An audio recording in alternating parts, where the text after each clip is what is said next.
there, and welcome back to Hold and Modify. It's Q, your host of YouTube's most poorly produced, underproduced Amiga channel, and today's video is a Lightwave video, and this is being done by the request of one of my subscribers, or I hope he's a subscriber, right? Mark Fritas. I hope I'm pronouncing that correctly. Thank you, sir. He wanted to know, hi, would you be able to do a video on how to map a video onto a Lightwave3D object? He had seen the famous Todd Rundgren video, Change Myself, and he has some animated image sequences or videos mapped onto 3D objects in that scene. So yeah, as you could see in that, some pretty fun stuff. And I thought I'd go ahead and give you a show and tell on how to do that. Now, of course, you know, if you're on your Amiga and you're staying in your Amiga world, you might be able to go ahead and simply run to, you could go to AmiNet with your Amiga browser and maybe go find a fun Amiga anim file on AmiNet and download it, because that's what you want to use. You found a video that you liked on there and you can load that in. So let me show you. So if you go up to images here, Lightwave has the ability to load flyer clips, but one of the things you're going to run into is you're going to see it says load image and it says load sequence or load flyer clip, right? But like, where's load anim? It can save Amiga anims. In modern Lightwave, you can load animation files as easily as you can load image files, right? So it kind of becomes a thing of this is an older version. So that you're going to run into a little bit of issue with that. Best way to do this, whether you're using a clip that you've sourced from AmiNet using your Amiga, or this is probably more what he's going to be interested in, is that let's say you found a clip on your PC or Mac or Linux machine that you want to put on there, like a clip from a movie or some video you have shot. Obviously, this isn't going to be in Amiga land, right? It's going to be over in the other computer land. So the only way, or I should say the best way to get those files in here into Lightwave so it can use them, is to convert that video file into an image sequence. That's the most compatible and the most lowest overhead for Lightwave and your Amiga to handle. So to do that, you're going to need to first get your video file, and you need to convert it into an image sequence. In Amiga's lands, what we would do is load the anim file into art department, just going loaders and then finding the animation file, loading it, and then setting up the resolution. You're going to have to down convert it or reduce colors if you need to. You don't have to, but depending on what you're getting, right? And then you're going to execute it and save it as frames, all right? Using the saver, probably like IFF or something. And then that'll generate a series of frames, and off you go. You can load those into Amiga. But I want to cover the more common thing I think is going to come up, and that is you're going to want to do everything I just said. It'd be better to do it over in Windows Mac land, because again, that's probably more where you're going to be sourcing your clips from. So I'm going to go over to Windows land, find a random video clip, probably from my channel to keep things safe, you know, for copyright and stuff. And I'm going to convert it to frames. Now, if that's something you're not sure how to do, well, that involves programs out there that can load in AVIs and MP4s and MOVs and then convert them to individual frame images. Now, I use After Effects because I have a day job, and one of my things is I have to have After Effects. So that's the easiest way. There's probably other software out there you can look into to convert a video into frames. The free program Handbrake might be able to do it. I'm not sure. I'm going to use After Effects, so one of the things you'll need to do is get that part figured out, and I'm going to try and show it to you here, that process, just so you can kind of understand what I'm talking about. So here we are over in Windows land with Adobe After Effects, and what I've done is I've imported an MOV file, and I've dropped it into the Create New Comp dingus down here, and it opens it up down here in a comp, and so now we can go ahead and just scrub through this animation. This is an animation I did at my old job at Foundation Imaging way back when, I think like 1996, 98 maybe. Sorry, 96, 97, 98. So we need to set this to NTSC on the After Effects side as well, just to keep everything happy on the Amiga side. So we're going to go ahead and click OK. So we've cropped in some of the black borders on the side, which will help, because you really don't want the black borders in your footage on the Amiga side. But again, mapped to an object, you could overstretch this a little bit. But this is just trying to get this image sequence into Amiga lands in a way that's not going to kill Amiga. So what we're going to do now is go ahead and make frames from this. and we're going to pick something Amiga friendly like JPEG. I strongly recommend just sticking to JPEG, and you can leave it at medium quality, or you can go for a bigger file. The larger the file, the easier it will be on your Amiga CPU to decode it. So I tend to keep that format. I kind of bump it from middle to like almost max. The smaller it is, the more compression that's used in the JPEG file. That takes more CPU power to decode and decrunch. So we'll click OK on that, and then we'll set our output path, save the footage, and click render. Right, now let's get back over to Amiga land. So to go over the steps again, we had to convert, you have to convert the video you're trying to use into frames. However you want to do that, that is up to you. I just showed you one way to do it, and you're probably thinking, man, that's a lot of stuff to do to get it converted. And again, yes, it is. There's probably easier ways to do this. There's probably some free tool you can just download that says, whatever video you've got, I'll write it out to frames right now, done. But that's just the way I do it in After Effects, because I can be really more specific on some of the things. We know we outputted that at a hopefully an Amiga friendly format. So if we go to Lightwave and we go to images, again, so load sequence, load flyer clip, we want to do load sequence. And it's not going to show up anything right now here, but if you go to compositing and you drop that in the background sequence, then you go over here and let's pick the matching D1 NTSC. Now its D1 NTSC is 720 by 486, which is proper. That's kind of the standard. We ended up doing a 640 by 360. Now we'll go ahead and press, let's set the image sequence to the frames to match up that too, sorry. This is just so we can scrub through the whole amount of frames we've got, because we've got like a whole bunch of frames, right? So you come over here. So if we go to like here and we hit F9, you'll see the truck now, nose pointing to the left. And then if you come further in the sequence, you'll see the truck pointing nose to the right. Now, one of the things you're going to notice is that it looks squished, or was it correct now and it was stretched in? No, it's squished. And that has to do with the fact that we're doing 720 by 486 D1, but we're giving it a 640 by 360. Now, one of the things you might want to try is like, well, let's just type the camera to be 640 by 360. That should totally work, right? Like, well, why not? Now it all matches, right? F9, there you go, and it does. Yay! So now we have the image sequence matching up one-to-one as it did in computer or PC land. Now, next step. That's great. So now I have background sequence in Lightwave, and I could just have that video file be the background animated sequence of my animation that I'm trying to do. That is totally possible. You can absolutely do that. One of the things in layout view, it has a thing, yeah, you can do background image. I don't know if that works with animations though. Oh, there you go. So it's going to give you this amazing two-color point shaded preview of your image sequence in the backdrop. So there you go. Isn't that great? You see why it's important to make sure you scale it down to an Amiga-friendly size? Yeah, otherwise it's going to be grief and your Amiga is going to kill itself. This is a 60 out of 60, so it's doing pretty good here. So you can use that to give you an idea of what you're seeing. Could have done that instead of rendering, I guess. I'm going to set that back to blank. So the next thing we need to do is, what do we need to do, Q? We need to jump over to Modeler and just have a little fun here. We'll just create a, I don't know, what, a box? Yes, let's create a box. And we'll create this box, center it up. If I press F2, I believe it will put it on the ground. Nope, it did something insane. Okay, let's undo that. Well, if we press T, I can manually move it up to get it on the ground, just so I don't have to do it later in layout.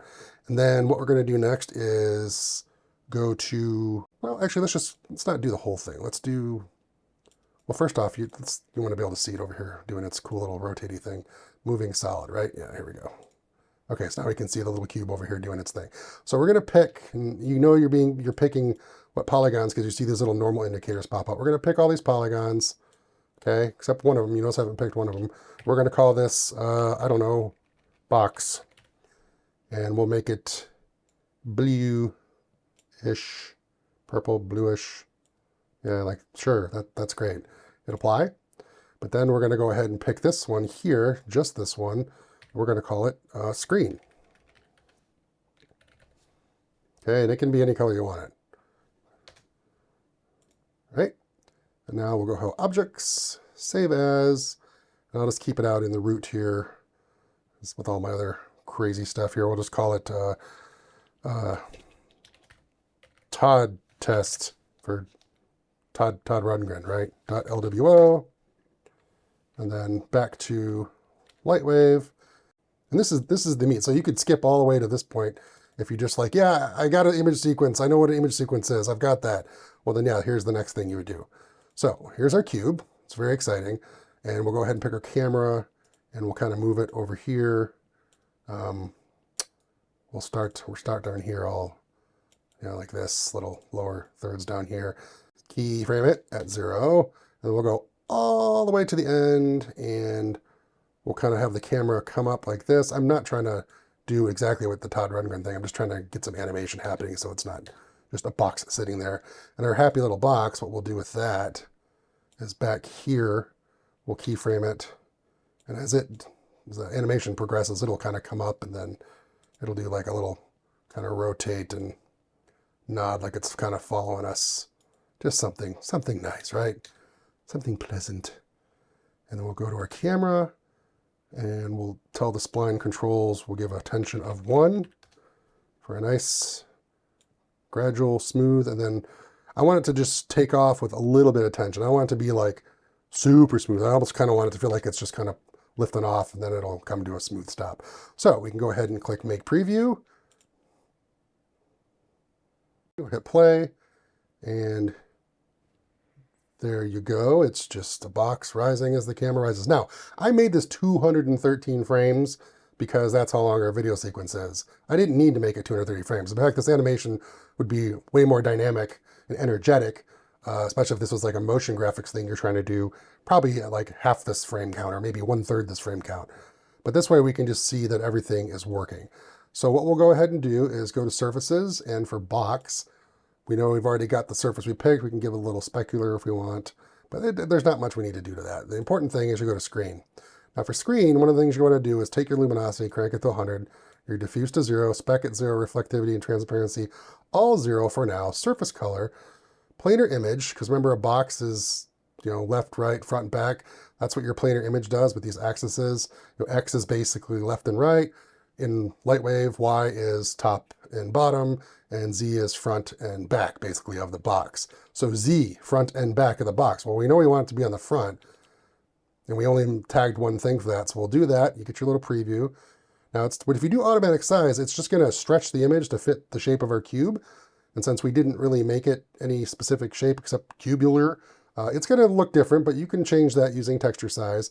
Texture anti-aliasing, you can choose to leave on or off. It's an image sequence, so you might want to check it off, save yourself a little rendering time, or it could look like total garbage when we do that. So now let's go ahead and press F9. And there you go. You've got our little box, and you've got our cube, and then the background is the sequence of the same thing, right? Yay. Now you can get rid of the thing in the back if you want. If you want to go a little more conventional, just go ahead and smash that. We'll turn on the gradient backdrop, everyone's favorite thing in the world. Press F9, so there we got our little gradient backdrop. And again, you see how the car is like back to being squished again? That's because we auto-sized it to fit the cube. So we're going to go to texture size, and on the X, yeah, it's 1:1.65 and 1.6. So it's being squished on some axes there. So if you want to, I would say let's go wider with it. Let's go to 2. I'll leave the Y alone because I want it to fill top to bottom. But let's make the X 2. And this should stretch the image out. Yeah, so now it's stretched it out. It's a little better there. So now we have this amazing cube with our texture on it. But is it really anti-aliased? Yeah, anti-aliased. Is it really going to be animated cube? Yes, I promise. And look, you can give it reflectivity if you want. If you go here, press F9, see how it starts to get brighter because it's just reflecting this like blue sky. This isn't ray traced yet. I mean, you could make it ray traced, but we have nothing to really reflect, really. Well, why don't you give it something to reflect, Q? Hey, we have a checker ground. Look at that. All right, well, let's go back over to Lightwave. So see, when you start building up content and you keep doing this, you start having all these little things already made that you can use. So we'll load up a checker ground and give it some spec, and then you can go to the camera panel and you can turn on ray trace reflection, ray trace shadows, although I'm not using any trace shadows, so that doesn't matter. Click F9, and now you're gonna, well, you can't really, the camera's not high enough to see that the cube is reflecting in it, but it's a cool thing to show off that yes, indeed, Lightwave will reflect the image sequence it's playing. So what we'll do is we're going to raise the camera even higher and more over here and look down even more. Go ahead and press F9, and there you go. You can see the cube down there reflecting. So now we have this amazing, and plus now you're seeing the floor reflect in the cube. But then that looks a little weird, kind of junking up our little image we've done. So let's go back to screen and let's turn that reflectivity off. And there you go. Now one of the things I'll do is I will save this checker ground object, not save all objects. I'm going to do save object, checker ground. I'll call this BW for black white. And we'll go ahead and save our Todd test object right over itself because we didn't do much to it. And then we can go over to scene. Yeah, it looks good. Oh, see that frame per second was wrong. Got to check that. We set to 25. Make sure it's 30. Make sure it matches what you're working with. In PAL land, you would use 25. The next thing, we're going to drop the resolution down a little bit, folks, just so it's a little faster. Well, actually, I'm sorry, I have to do that here because we're using a custom size. I forgot.